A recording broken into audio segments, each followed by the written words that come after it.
অখণ্ডমণ্ডলাকারং ব্যক্তং যেন চরাচরম তৎপদং দর্শিতং যেন তস্मै শ্রী গুরবে নমঃ। ঠাকুর, মা ও স্বামীজির চরণে শতকোটি প্রণাম। ওং স্থাপকায়শ্চ ধর্মস্য সর্বধর্মস্বরূপিণে অবতার বরিষ্ঠায় রামকৃষ্ণায় তে নমঃ। ওং প্রণাম ঠাকুর, কৃপা করো, প্রসন্ন হও, শরণাগত করো, সকলের মঙ্গল করো। 21শে সেপ্টেম্বর 1884, রবিবার, 6ই আশ্বিন 1291। ঠাকুর শ্রী রামকৃষ্ণের ঘরে অনেকগুলি ভক্ত সমবেত হইয়াছেন। তাদের মধ্যে রাম, মহেন্দ্র, চুনিলাল, মাস্টার, আরো অনেক ভক্ত। চুনিলাল সবে বৃন্দাবন হইতে ফিরিয়াছেন। সেখানে তিনি রাখাল ও বলরামের সঙ্গে গিয়াছিলেন। তিনি শুধু ফিরে এসেছেন, কিন্তু রাখাল ও বলরাম এখনো ফেরেন নাই। নিত্যগোপালও বৃন্দাবনেই আছেন। ঠাকুর চুনিলালের সহিত বৃন্দাবনের কিছু কথা কহিতেছেন। ঠাকুর জিজ্ঞাসা করিলেন, রাখাল কেমন আছে? চুনিলাল তখন বলিল, আজ্ঞে তিনি এখন ভালো আছেন। ঠাকুর আবার বলিলেন, নিত্যগোপাল আসবে না? তখন চুনিলাল বলিল, এখনো সেখানে আছেন দেখে এসেছি, তবে কবে আসবে সে কথা আমি বলতে পারবো না। ঠাকুর বলিলেন, তোমার পরিবারের কার সঙ্গে আসছে? চুনি বললেন, বলরামবাবু বলেছেন ভালো উপযুক্ত লোকের সঙ্গেই পাঠিয়ে দেব। কোনো নাম দেন নাই। ঠাকুর মহেন্দ্র মুখার্জির সঙ্গে নারায়ণের কথা কহিতে লাগিলেন। নারায়ণ স্কুলে পড়ে, বয়স 16 কি 17। সে ঠাকুরের কাছে মাঝে মাঝেই আসে। ঠাকুর তাকে বড় ভালোবাসেন। ঠাকুর বললেন, খুব সরল সে না? সরল, এই যে সরল কথাটি, এই কথা বলিতে বলিতেই ঠাকুর যেন আনন্দে পরিপূর্ণ হয়ে গেলেন। মহেন্দ্র তাকে বললেন, আজ্ঞে হ্যাঁ, রাখাল খুব সরল বালক।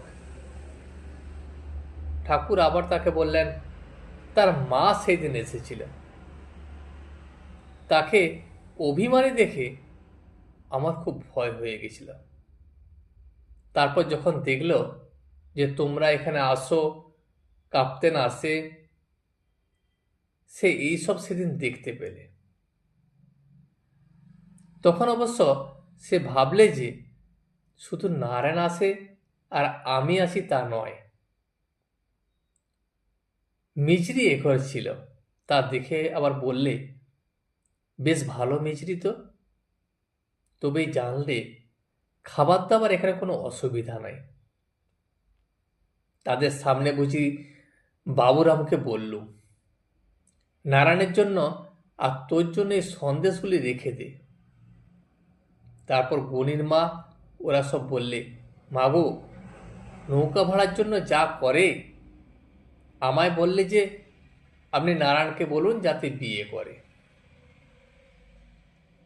তাতে সে কথায় আমি তাকে বললুম, ওসব অদৃষ্টে কথা, ওতে ও কথা আমি দিতে পারবো না। ভালো করে পড়াশোনা করে না, তাই বললে আপনি বলুন যাতে ভালো করে পড়ে।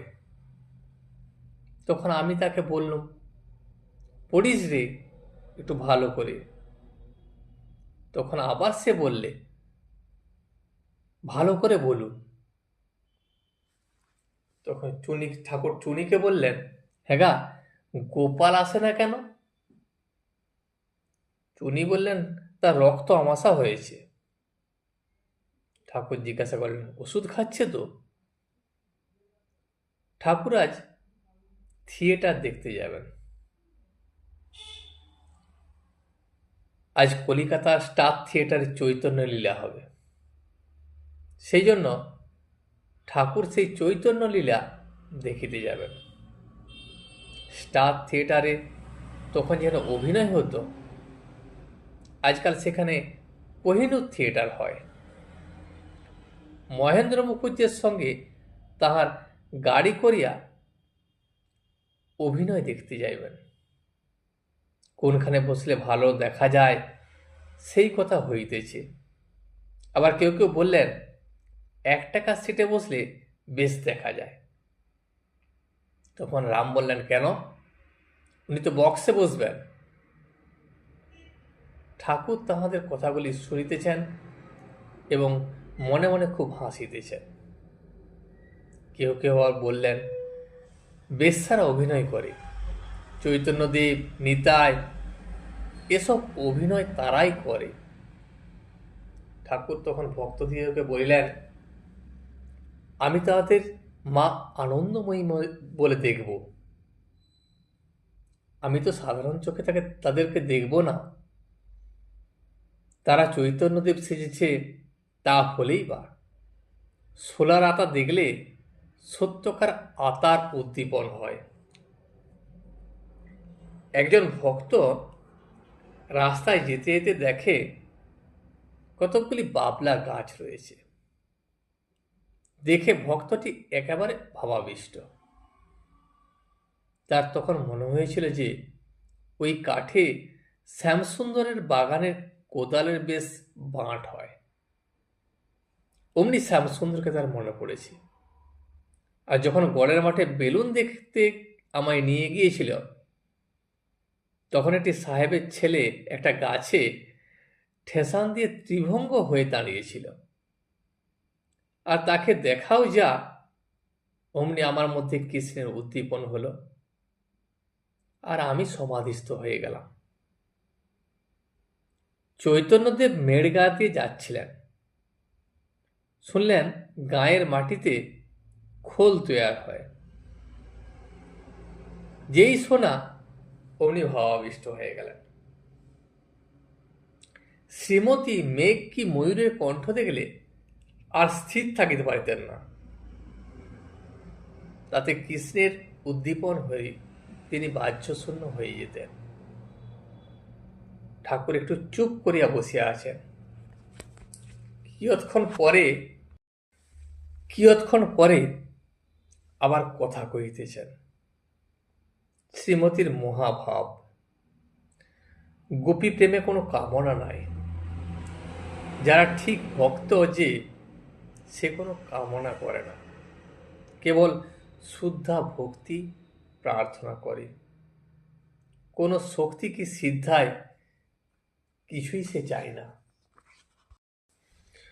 ঠাকুর বললেন, সিদ্ধায় থাকা আরেক মহাগোল। ন্যাংটা আমায় সে কথা শিখালে। একজন সিদ্ধ সমুদ্রের ধারে বসে আছে। এমন সময় একটা বিরাট ঝড় এলো। ঝড়ে তার খুব কষ্ট হলো বলে সে বললে ঝড় থেমে যাক।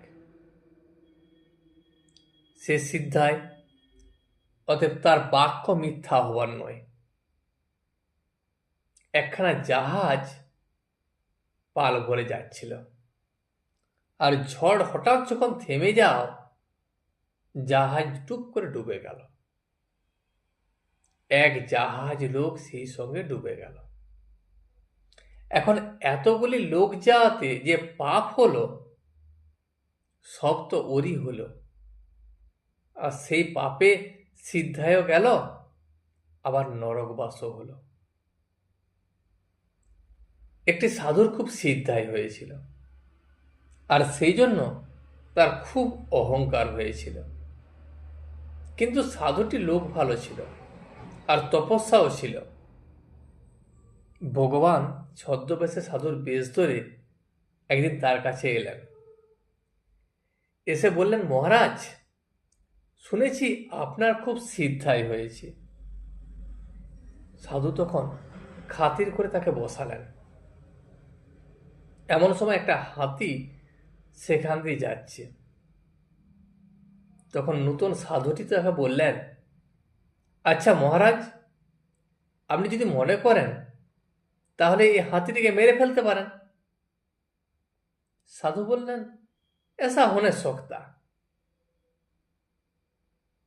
এই বলে ধুলো পড়ে হাতিটা গায়ে দেওয়াতে সে ছটফট করে মরে গেল।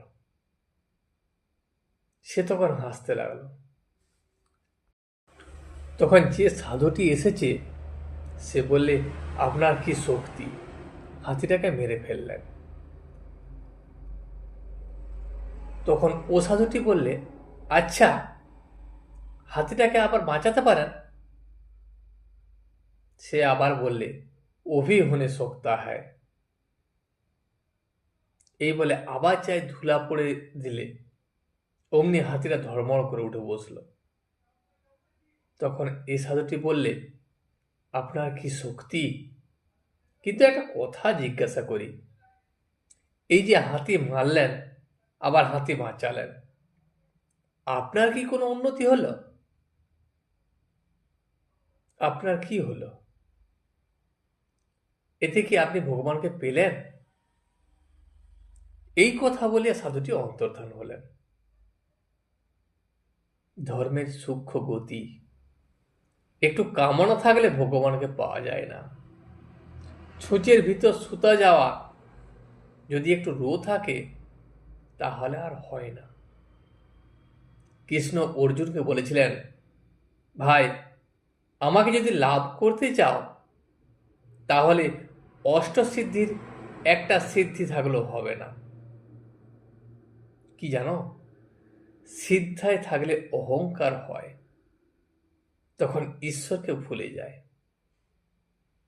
একজন বাবু এসেছিল, সে টেরা, বলে, আপনি পরমহংস?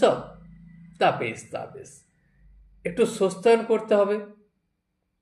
কি হীন বুদ্ধি বলো দেখি, এদিকে বলছে পরমহংস, আবার বলে সস্তায়ন করতে হবে।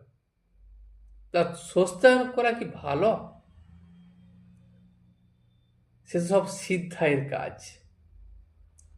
অহংকারে ঈশ্বর লাভ হয় না। অহংকার কিরূপ জানো?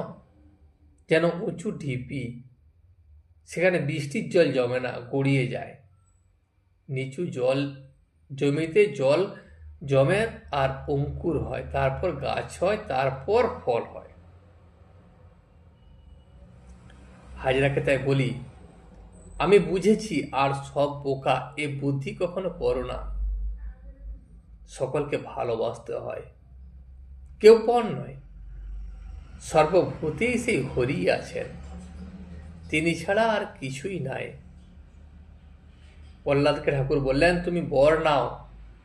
তখন প্রহ্লাদ বললেন, আপনার দর্শন পেয়েছি, আমার আর কিচ্ছু দরকার নয়। ঠাকুর কিন্তু ছাড়লেন না।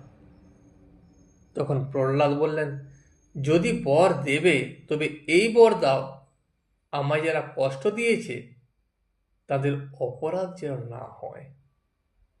এর মানে এই যে হরি একরূপে কষ্ট দিলেন, সেই লোকদের কষ্ট দিলে আবার হরিরই কষ্ট হয়। আজ এই পর্যন্তই।